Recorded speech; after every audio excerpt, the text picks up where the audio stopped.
Imbas diboikot TV, Rizky Bilar dikhianati teman, takut gagal jadi contoh buat keluarganya. Prahara rumah tangga Rizky Bilar dan Lesti Kejora kini kembali diungkap. Pada kesempatan ini Rizky Bilar membuka suara terkait kasus KDRT yang sempat menyeret namanya. Rizky Bilar juga sempat dipolisikan oleh istrinya sendiri, Lesti Kejora. Namun keduanya memutuskan untuk berdamai. Setelah lama vakum, Rizky Bilar kini kembali muncul. Secara belak-belakan Rizky Bilar mengaku mendapatkan dampak yang besar dari kasus KDRT. Ia membeberkan jika kerugian yang dirinya dapat berupa materi hingga imaterial.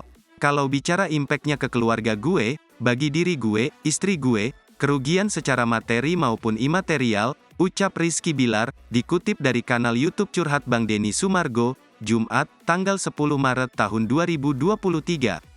Rizky Bilar mengungkapkan jika setelah mencuat isu KDRT, ia dijauhi teman-temannya.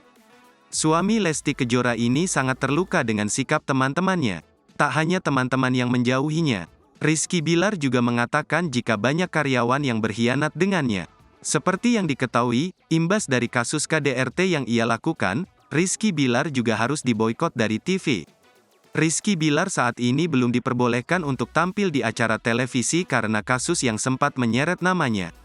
Pada kesempatan yang sama ayah satu anak ini mengaku sangat takut jika tak bisa jadi panutan untuk keluarganya.